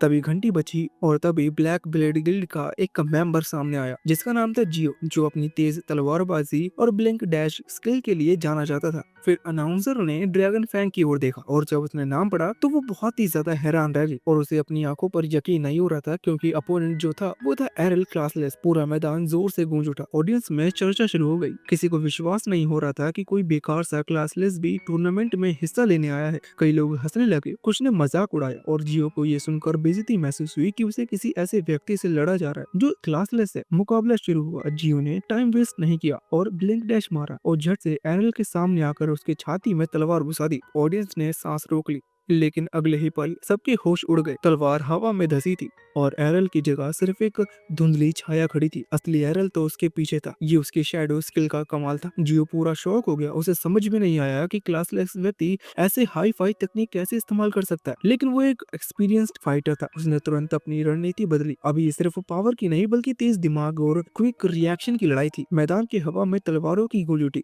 धूल उड़ने लगी और ऑडियंस अब एकदम खामोश थी और वो बस देख रहे थे। जियो ने सोचा कि उसने एरल की चाल समझ ली है। उसे ओवर कॉन्फिडेंस था कि एरल केवल 3 परछाइयां बना सकता है, और जब उसने उन तीनों को उड़ा दिया तो उसने मान लिया कि असली एरल अब उसके सामने होगा। उसी ओवर कॉन्फिडेंस में वो जरा सा रिलैक्स हुआ और बस उसी पल असली एरल उसकी परछाई के पीछे से एकदम से प्रकट हुआ। उसकी गति इतनी तेज थी कि कोई समझ भी नहीं पाया कब उसने धप्पा मारा और कब जियो वहीं ढेर हो गया। पूरा सन्नाटा छा गया। फिर अचानक सीटियां और तालियां टूट पड़ी। किसी ने भी कभी सोचा नहीं था क्लासलेस यंग बंदा जिसने किसी गॉड से कोई वरदान तक नहीं पाया इतनी आसानी से एक ए रैंक फाइटर को हरा देगा। लिलिया और लीना दोनों एरल की जीत पर भरोसा थे, लेकिन उन्होंने नहीं सोचा था कि ये इतना ज्यादा फटाफट हो जाएगा। एरल को जीत से ज्यादा इस बात की टेंशन थी कि वो जियो की थ्रस्ट स्किल को पकड़ क्यों नहीं पाया। उसके लिए हर मुकाबला केवल जीतना नहीं बल्कि कुछ नया सीखने का मौका था। उसने तय किया कि इस कला को वो बाद में आराम से प्रैक्टिस से समझेगा। दूसरा मैच शुरू हुआ और सामने था एक डबल स्वॉर्ड वाला बंदा। जैसे ही वो लड़का आगे बढ़ा, एरल ने तुरंत आराम से उसकी चालों का आइडिया लिया। अपोनेंट के पहले वार को रोकने के बाद एरल ने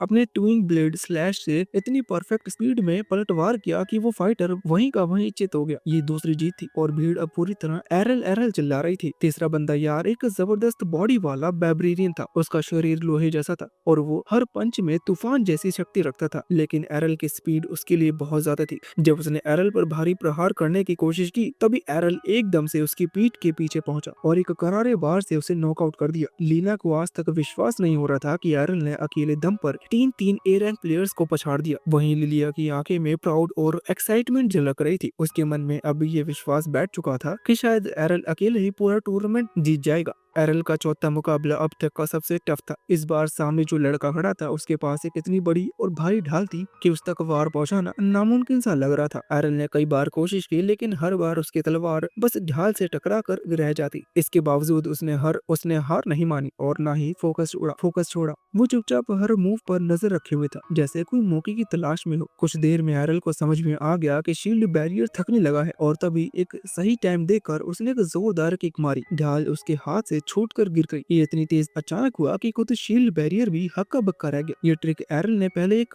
बाइबेरियन से सीखी थी और अब उसने इसे सही जगह इस्तेमाल किया। अब जब उसके पास ढाल नहीं थी तो बचाव का कोई तरीका नहीं बचा था। एरल ने बिना देर किए एक स्ट्रॉन्ग अटैक किया और मुकाबला अपने नाम कर लिया। पूरे मैदान में फिर से तालियों और शोर की आवाज गूंजने लगी। ये उसकी चौथी जीत थी और अब लोग सोचने लगे कि क्या सच में एरल के पास कोई क्लास नहीं है। कई लोगों को भरोसा नहीं हो रहा था कि कोई बिना किसी क्लास के इतना पावरफुल हो सकता है। आयोजकों ने सबकी उलझन दूर करने के लिए गिल्ड एसोसिएशन से उसकी असली रिपोर्ट मंगवाई। जब रिपोर्ट सबके सामने पड़ गई तो उसमें साफ लिखा था कि क्लास नन। कुछ सेकंड के लिए सब शांत हो गए, लेकिन फिर तालियों की गूंज चारों तरफ फैल गई। अब लोगों को यकीन हो गया था कि एरल की ताकत कोई जादू टोना नहीं बल्कि उसकी मेहनत, प्रैक्टिस और जबरदस्त डेडिकेशन का नतीजा है। लिलिया के दिल में गर्व और उम्मीद दोनों का एहसास था। उसे लगने लगा कि एरल सिर्फ उनकी गिल्ड का एक और मेंबर नहीं बल्कि आने वाला वक्त का सबसे बड़ी उम्मीद है। वही लीना जो अब तक बस उसे एक खास लड़का समझती थी अब उसके लिए और भी रिस्पेक्ट फील करने लगी थी। उसे समझ आया कि असली ताकत ना क्लास से मिलती है ना किसी नाम से। असली चीज है आत्मविश्वास और लगातार मेहनत की। अब बारी थी फाइनल मुकाबले की। स्टेज पर जो योद्धा आया वो बाकी सबसे एक कदम आगे था। उसका नाम था मसामुने और लोग उसे ब्लैक ब्लेड फाइटर के नाम से जानते थे। उसका चलना, उसकी आंखों की चमक और उसका एटीट्यूड सब कुछ बता रहा था कि ये फाइट हल्की नहीं होने वाली। एरल को अंदर ही अंदर एक अलर्ट सा फील हुआ, इसलिए उसने शुरुआत में थोड़ा फासला बनाए रखा और उसकी हर हरकत पर नजर रखी। दूसरी तरफ मसामुने को लग रहा था कि एरल जल्द वापस आएगा और वो उसे एक ही बार में खत्म कर देगा, लेकिन जब एरल ने दूरी बनाए रखी तो उसके प्लान में थोड़ी दिक्कत आने लगी। थोड़ी देर बाद मसामुने ने मुस्कुराते हुए कहा कि अब वो अपनी अल्टीमेट मूव दिखाएगा। ये सुनकर एरल के चेहरे पर भी हल्की सी मुस्कान आई, जैसे उसे भी अब दिलचस्पी हो गई हो कि सामने वाला क्या करने वाला है। एरल धीरे धीरे आगे बढ़ा और उसकी अटैक रेंज में आ गया। तभी मसामुने की तलवार बिजली की तरह चमकी और इतनी स्पीड से आई कि देखने वालों को लगा जैसे टाइम स्लो हो गया हो। तलवार सीधा एरल की गर्दन की तरफ आ रही थी, लेकिन अगले ही पल कुछ ऐसा हुआ कि सब दंग रह गए। एरल वहां से गायब हो चुका था। मसामुने की आंखें खुली रह गई। उसे समझ में नहीं आया कि एरल अचानक कहाँ गया। तभी उसके पीछे से एक हल्की सी आवाज आई और जैसे ही उसने मुड़कर देखा, एरल उसके ठीक पीछे खड़ा था, बिल्कुल शांत, जैसे कुछ हुआ ही ना हो। तब एरल ने बताया कि उसने ट्रेनिंग किसी ऐसे इंसान से ली थी जिसकी स्पीड मसामुने से भी कहीं ज्यादा थी, इसलिए वो ऐसे तेज अटैक को देखकर समझ सकता है कि उन्हें आसानी से चकमा भी दिया जा सकता है। अभी लड़ाई सिर्फ ताकत या स्पीड की नहीं रह गई थी, ये उस एक्सपीरियंस, कॉन्फिडेंस और कंट्रोल की थी जो एरल ने सालों की मेहनत से कमाया था। ऑडियंस के लिए सिर्फ एक फाइट नहीं बल्कि इंस्पिरेशन बन गई थी। उन्होंने अपनी आंखें से देखा कि कैसे एक बिना किसी स्पेशल क्लास का इंसान सिर्फ अपने दम पर ही हर चुनौती को पार कर सकता है। उस दिन एरल ने सिर्फ एक और जीत नहीं हासिल की, बल्कि सबके दिलों में एक खास जगह बना ली, एक ऐसा फाइटर के तौर पर जो कभी हार नहीं मानता। अगले ही पल एरल ने वो मूव इस्तेमाल किया जो उसने अपनी माँ से सीखा था, पियर्सिंग टेम्पेस्ट। ये उसका आखिरी और सबसे पावरफुल अटैक था। उसकी तलवार तेजी से चली कि मसामुने को कुछ समझ में आता उससे पहले ही सब कुछ धुंधला होने लगा और वो सीधा जमीन पर गिर पड़ा, एकदम बेहोश। ये सब इतना जल्दी हुआ कि कई लोग तो पलक भी नहीं झपका पाए थे। पूरे अरीना तालियां, सीटियों और जोरदार जय जयकारों से गूंज उठा। कमेंडर्स ने एरल की जीत का ऐलान किया और लोगों ने खड़े होकर तालियां बजाई। स्टेज के पास खड़ी लीना और लिलिया ने एक दूसरे की तरफ देखा। उनके चेहरे पर एक अजीब फीलिंग थी, सरप्राइज, खुशी और थोड़ा सा रिलीफ भी। उन्होंने पूरे टूर्नामेंट में बिना एक भी वार किए जीत हासिल कर ली थी, क्योंकि एरल ने अकेले सब संभाल लिया था। जब एरल मंच से नीचे आया, लिलिया इतनी एक्साइटेड हो गई कि खुशी से उछलती हुई उसकी तरफ दौड़ी और उसे गले लगाने की कोशिश की, लेकिन एरल ने बिना सोचे एक साइड स्टेप लिया और वो चूक गई। दरअसल उसकी भी बहन जब वो छोटा था तब अचानक गले लगाने की कोशिश करती थी और तब से उसकी आदत बन गई थी कि ऐसे पलों में वो खुद ब खुद हट जाता था। उसी वक्त उसकी नजर लीना पर पड़ी, जो शायद अनजाने में अपनी बाहें फैला चुकी थी, जैसे वो भी उसे गले लगाने वाली थी। लेकिन जैसे ही उसे एहसास हुआ कि वो क्या करने जा रही है, वो जल्दी पीछे हट गई और धीरे से माफी मांग ली। एरल हल्का सा मुस्कुराया, उसे कोई दिक्कत नहीं थी, लेकिन उसके मन में एक फनी सा ख्याल आया कि अगर लीना ने अपना वो भारी कवर उतार कर गले लगाया होता तो शायद वो पल थोड़ा कम अजीब और ज्यादा कंफर्टेबल होता। उधर ऑडियंस में एक कोना था जहां जॉर्ड चुपचाप बैठा सब देख रहा था। उसकी आंखों में साफ गुस्सा झलक रहा था। उसे अपनी हार हजम नहीं हो रही थी। उसके चेहरे के हाव भाव बता रहे थे कि वो इस हार को भूलेगा नहीं और किसी न किसी दिन इसका हिसाब जरूर चुकाएगा। उस रात हमारे हीरोज ने अपनी जीत का जोरदार जश्न मनाया। खाना शानदार था और लिलिया ने तो खुशी में एक जाम भी उठा लिया। वो बोली कि जीत के बाद का जश्न बिना पिए अधूरा है। एरल हैरान रह गया कि लिलिया की उम्र इतनी हो गई है कि वो पी सकती है, जबकि बाकी दोनों हीरोज को सिर्फ जूस से काम चलाना पड़ा। लिलिया अब भी एरल से शादी करना चाहती है और उसे कहती है कि वो इतना शर्मीला क्यों बनता है, लेकिन एरल एक बार फिर मना कर देता है। वो साफ कहता है कि बात शर्म की नहीं है। लिलिया उसे याद दिलाती है कि वो एक बड़ी उम्र की औरत है जो इसका ख्याल रख सकती है, मगर एरल तो साफ कहता है कि वो किसी रैन जैसी लड़की से शादी करना पसंद करेगा। ये सुनकर लिलिया और रैन दोनों चौंक जाती है, लेकिन रैन को यकीन नहीं होता कि एरल सच बोल रहा है। उसे लगता है कि बस लिलिया को टालने की चाल है। रैना बताती है कि लोग हमेशा उसे लड़कों जैसा मानते आए हैं। उसके पुराने बालों की स्टाइल और तलवारबाजी की आदत ने उसकी औरत जैसी छवि को ढक दिया है, यहाँ तक कि एरल भी उसे पहले लड़का ही समझ बैठा था। रैना को लगता है कि उसमें कोई औरत वाली बात नहीं है, लेकिन एरल उसकी कुछ महिलाओं वाली खासियतों को देखकर मन ही मन सहमत नहीं होता। रैन कहती है कि उसे सिर्फ सबसे तलवारबाज बनना है और उसे अपने रूप यानी कि अपने स्टेटस को चेंज करना है। वहीं लिलिया को तो समझ भी नहीं आता कि रैना इतनी भोली कैसे है। भगवान ने उसे क्या क्या दिया है, उसे अंदाजा नहीं है कि कैसा इस्तेमाल करना है। इसी मौके का फायदा उठाते हुए लिलिया फौरन एरल के पास पहुंचती है और कहती है कि वो उसे कमरे में लेकर जाकर मसाज दे सकती है ताकि वो थोड़ा रिलैक्स कर सके। लेकिन रैना को लिलिया की ये हरकतें अब बर्दाश्त नहीं होती। लिलिया तो कहती है कि वो बिल्कुल मासूम है, लेकिन उसका चेहरा कुछ और ही बोलता है। एरल फिर से कहता है कि उसे तो रैना के साथ रिलैक्स करना पसंद आएगा और लिलिया को उसकी जिद पर यकीन नहीं होता। रैना मदद करने के लिए तैयार हो जाती है, लेकिन एरल का आराम असल में ट्रेनिंग निकलता है। रैन कहती है कि ये तो आराम नहीं बल्कि टॉर्चर है, लेकिन एरल समझाता है कि उसके लिए बहुत जरूरी है, उसे गट स्किल सीखनी है और इसके लिए उसे तब तक मार खाना पड़ेगा जब तक कि वो हद से पार न चला जाए। इस ट्रेनिंग के लिए उसे ऐसे साथी की जरूरत है जिस पर वो भरोसा कर सके और उसके लिए रहना से अच्छा कोई नहीं। रैना को अच्छा लगता है कि एरल उस पर इतना भरोसा करता है, लेकिन बिना किसी बचाव के उसे पीटना कुछ ज्यादा ही क्रूर लगता है। लेकिन तभी रॉड वहां आकर चिल्लाता है कि सब चुप रहो ताकि मैं सो सकूं। वो पूछता है कितनी रात को शोर क्यों मचा रहे हो, क्या कोई टूर्नामेंट हार गया है? लिलिया फौरन बताते है कि उन्होंने तो ब्लैक ब्लेड जैसी मशहूर टीम को हरा दिया है। रॉड को यकीन नहीं होता और वो सोचते है कि शायद ब्लैक ब्लेड ने अपने नए लोगों को भेजा होगा, लेकिन लिलिया बताते है कि उनके सभी विरोधी ए रैंक के वाले थे। जब वो ये भी बताता है कि एरल ने अकेले ही सबको हरा दिया तो रॉड हैरान रह जाता है। अब उसे लगता है कि ये लड़का वाकई में बहुत ताकतवर है। लिलिया ये खुशखबरी भी देती है कि इस जीत से उन्हें इतनी कमाई हुई है कि गिल्ड की सारी जरूरतें भी पूरी हो जाएंगी। वो कहती है कि अब उनका गिल्ड फिर से अपने पुराने दौर में लौट सकता है, लेकिन रॉड को उसकी ये उम्मीदें ज्यादा लगती है। उसका कहना है कि इस दुनिया की सच्चाई कुछ और है। ऐसे ताकतवर लोग ज्यादा दिन किसी छोटे गिल्ड में नहीं रुकते, उन्हें बड़ी गिल्ड्स पैसे और ताकत का लालच देकर अपनी तरफ खींच लेती है। लेकिन लिलिया बताती है कि उसने इसका इंतजाम भी कर लिया है क्योंकि वो एरल से शादी करने वाली है, जिससे वो गिल्ड छोड़ ही नहीं पाएगा। एरल फिर से याद दिलाता है कि उसने ऐसा कोई वादा नहीं किया। रॉड को और भी निराशा होती है और वो अपनी बेटी से कहता है कि इस गिल्ड को बचाने की कोशिश बेकार, उसे अपनी जिंदगी किसी बेहतर काम में लगानी चाहिए। तभी एरल पहली बार कुछ बोलता है और लिलिया की तरफदारी करता है। एरल ने जब देखा कि रॉड हमेशा हार मानकर बैठा रहता है तो वो चुपचाप नहीं रह पाया। उसने कहा कि भले ही लिलिया दिमाग से थोड़ी खाली हो, लेकिन वो कम से कम कोशिश तो करती है, जो कि उस इंसान से कहीं बेहतर है जो हार मानकर कुछ करता नहीं। रॉड को ये सीधा सपाट बहुत बुरी लगती है, लेकिन एरल को हैरानी थी कि रॉड आखिर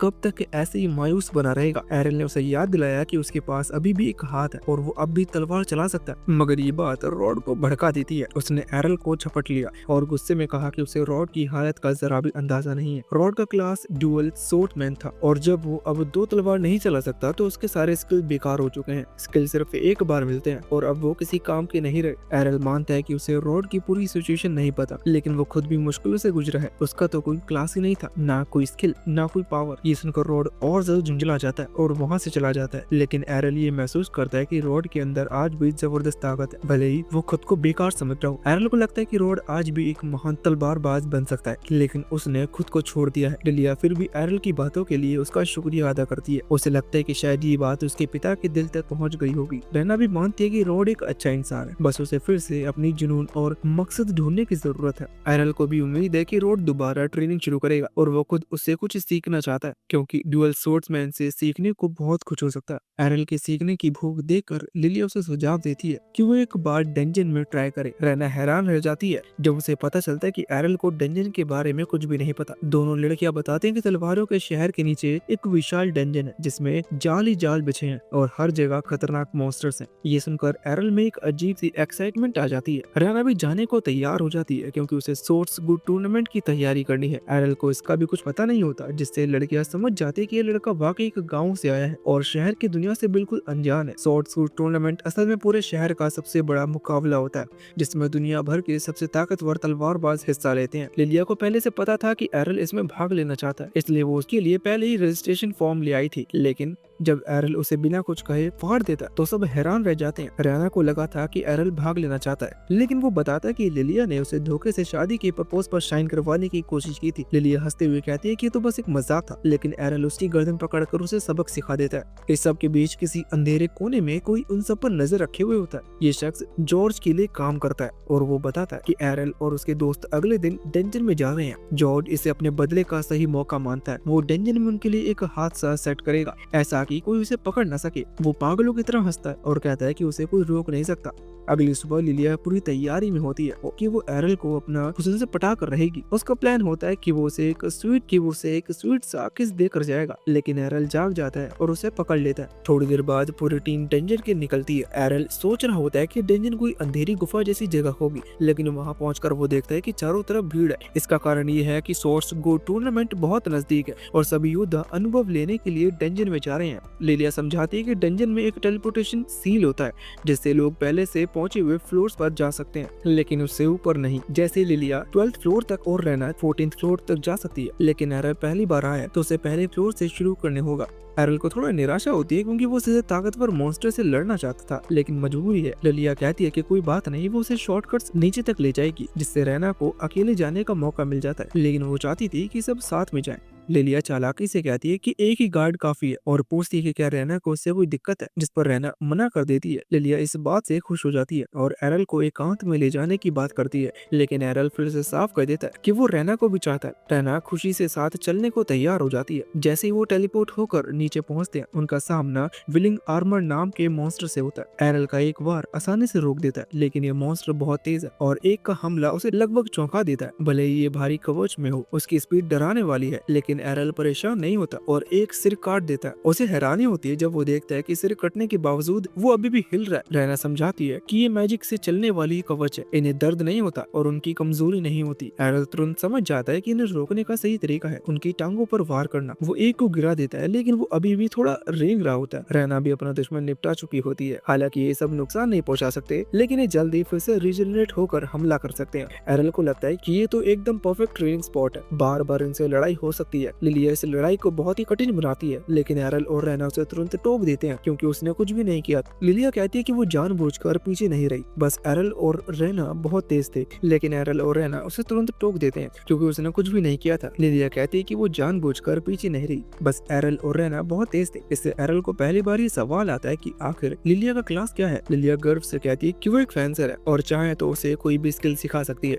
एकदम डिटेल में। एरल को स्किल सीखना बहुत पसंद है, तो वो सोचता है कि फेंसर के बाद एक एडवांस क्लास क्या होता है। उसे याद आता है कि उसकी माँ का क्लास स्वॉर्ड प्रिंसेस था और लिलिया से कुछ नया सीखने को नहीं मिलेगा। लिलिया को ये बात बुरी लगती है क्योंकि उसे लगता है कि इसके लिए एकमात्र चीज है जो एरल उसमें देखता है। फिर भी वो कहती है कि वो उसे कुछ सिखा सकती है, जो कि है दया, लेकिन एरल उसे नजरअंदाज करके आगे बढ़ जाता है। उसी वक्त उन्हें किसी की मदद के लिए पुकार सुनाई देती है। वो एक बुरी तरह घायल लड़का होता है जो बताता है कि उसने एक नया रूम खोला है और वहाँ खतरनाक ट्रैप में फंस गया। ये डंजन में आम बात है, लेकिन उसकी चिंता है कि उसके दोस्त अब भी उस कमरे में फंसे हुए हैं। वो नहीं चाहता कि वो उन्हें छोड़कर बाहर निकले, इसलिए वो हीरोज से उन्हें बचाने की भीख मांगता है। रैना तुरंत मदद करने को तैयार हो जाती है, लेकिन लिलिया रुकने को कहती है। रैना को लगता है कि शायद प्लान बनाने के लिए कह रही है, लेकिन लिलिया तो कुछ और ही सोच रही होती है। उसका कहना होता है कि जब तक मेहनत की सही कीमत न मिले, जब तक कोई काम नहीं करना चाहिए। एरल को यकीन नहीं होता कि वही लड़की है जो कि थोड़ी देर पहले उसे दया सिखाने की बात कर रही थी। लिलिया कहती है कि डंजन की दुनिया में सब अपने लिए जीते हैं, अगर मदद चाहिए तो कीमत चुकानी होगी। तभी घायल लड़का लिलिया को पहचान लेता है, खुश होकर बताते हैं कि वो ब्यूटीफुल स्वॉर्ड्समैन मैगजीन के स्पेशल एडिशन में आ चुकी है और सोचती है कि अब वो फेमस हो रही है। लेकिन ये लड़का बताता है कि उसने एक आर्टिकल पढ़ा था जिसमें लिलिया को एक बेवकूफ और एक बदनाम गिल्ड की मेंबर बताया गया था। लिलिया उस आदमी की बात सुनकर गुस्से में तिलमिला उठती है और तय कर लेती है कि अब उसे छोड़ देना चाहिए, लेकिन तभी वो आदमी बताता है कि उसके पास पैसे हैं, जुआ खेलकर जीते हुए। ये सुनकर लिलिया तुरंत मान जाती है और पैसे पकड़ लेती है। एरल को इस पूरे मामले में पैसे से ज्यादा उस आदमी को लेकर शक होता है। उसे लगता है कि इस आदमी के शरीर पर कुछ ज्यादा ही खून है। लिलिया इसे अजीब नहीं मानती क्योंकि जब किसी की डिवाइन प्रोटेक्शन खत्म हो जाती है तो बहुत खून बहते हैं। हर कोई एरल जैसा मजबूत नहीं होता, लेकिन जब भुगतान हो चुका है, लिलिया कहती है कि अब मदद की जा सकती है और वो आदमी उन्हें रास्ता दिखाने लगता है। एरल के दिल में अभी भी वो बेचैनी है। उसे याद आता है कि जब उसने इतना खून बहाया था तब वो खुद अपने पैरों पर खड़ा नहीं हो पाया था, उसे होली वाटर से ठीक किया गया था। इससे एरल तय करता है कि इस आदमी की चोट नकली है। उसे नहीं पता कि वो आदमी क्या प्लान कर रहा है, लेकिन उसे दिलचस्पी लगने लगती है, इसलिए वो खेलने का नाटक करता है और साथ ही चल पड़ता है। जब वो उस छुपे कमरे के पास पहुंचते हैं तो लड़कियों को वहाँ कोई दिखता नहीं। वो आदमी चिंता जताता, लेकिन एरल को आसपास कोई खतरा महसूस नहीं होता।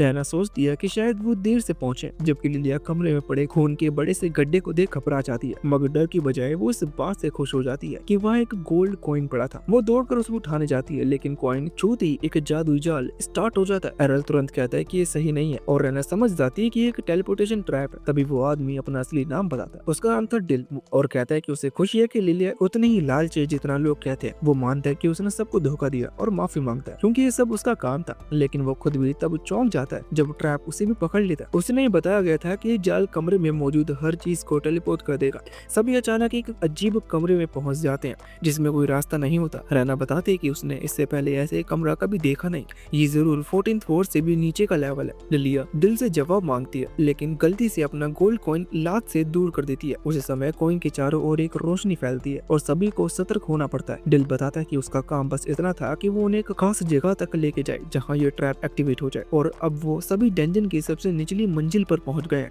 जहाँ एडवांस लेवल सोर्स गार्ड छुपे हुए हैं। तभी एक सोर्स गार्ड वहाँ आता है। लिलिया तो मानती थी कि क्लास लेवल एक मिथ है, सोचने का समय नहीं होता, क्योंकि अगले ही पल एरल उसे झुकाने पर मजबूर कर देता है, नहीं तो उसका सिर उड़ा दिया जाता है। उस हमले से दीवार चूर चूर हो जाती है। वो लड़कियां हैरान रह जाती हैं कि ये कैसा पागलपन भरा स्किल था, मगर एरल को पहले से पता होता है और वो बताता है कि ये एक डिवाइन एयर स्लाइस है जो हवा में ही एक दूसरी दुनिया जैसा स्लैश मारता है। लिलिया को यकीन नहीं होता इतनी दूर से इतना खतरनाक वार किया जा सकता है, लेकिन ये सब शुरुआत थी। स्वॉर्ड गिल्ड की रफ्तार और ताकत दोनों की एक्सप्रेशन नहीं की जा सकती। वो एरल को दीवार में पटक देता है जिसे वो पूरी तरह तोड़ देता है। लड़कियां डर जाती हैं और सोचती हैं कि एरल की जान गई, लेकिन एरल बताता है कि उसके द्वारा सीखी गई गट स्किल अब काम आ रही है। इतने ज्यादा हमले के बावजूद कि डिवाइन प्रोटेक्शन ज्यादा काम नहीं आई। एरल थोड़ी दूरी बनाता है और अब सामने खड़ा इस मॉन्स्टर से एक ऐसा स्वॉर्ड गार्ड जिसके पास डिवाइन स्टेप जैसी अल्टीमेट मूवमेंट स्किल है जो एरल के ब्लिंक डैश से भी ऊपर है। जहाँ कोई और होता तो इस हालत में डर से कांपने लगता, वही एरल इसे अपना सबसे बड़ा एग्जाम मानता है। सबको हैरानी होती है कि वो इस वक्त लड़ाई की सोच रहा है। फिर एरल गायब हो जाता है और उसका जबरदस्त हमला शुरू होता है। लड़कियों ने पहले कभी किसी को इतनी तेजी से हमला करते हुए नहीं देखा था। लिलिया को तभी एहसास होता है कि एरल ने शायद अभी अभी डिवाइन स्टेप कॉपी कर लिया है। तभी वो स्वॉर्ड गार्ड अपनी असली शक्तियां दिखाता है जिससे पूरा कमरा कांप उठता है और सब जमीन पर गिर पड़ते हैं। किसी के शरीर में हिले तक की ताकत नहीं बचती और पूरी ऊर्जा खींच ली गई थी, लेकिन एरल तब भी खड़ा रहता है पूरी तरह नॉर्मल। ऐसा इसलिए क्योंकि उसने ये दबाव पहले झेला हुआ है अपनी माँ के साथ ट्रेनिंग करते वक्त। शुरुआत में ये सब बहुत मुश्किल था, लेकिन सालों की कठोर ट्रेनिंग के बाद वो इसे सहन करना सीख चुका था। उसे याद आता है कि उसकी माँ ने बताया था कि डिवाइन प्रेजेंस स्किल से जब कोई अपने दुश्मन को फ्रीज करता है तो उसके बाद वो अक्सर इन्फिनिटी ब्रेक इस्तेमाल करता है, एक ऐसा हाई स्पीड चॉपिंग अटैक जिसे रोकना लगभग नामुमकिन होता है। उस वक्त एरल ने कहा था कि उसे बस खड़े रहने में ही अपनी सारी ताकत लगानी पड़ रही है, खुद को बचाना मुश्किल होगा। लेकिन उसकी माँ ने कहा था कि वो थोड़ा हल्का हाथ रखेगी। हालांकि एरल जानता था कि उसकी माँ कभी भी ताकत काबू में नहीं रख पाती थी। एरल की माँ ने भले ही वादा किया था कि वो इन्फिनिटी ब्रेक को हल्के में इस्तेमाल करेगी,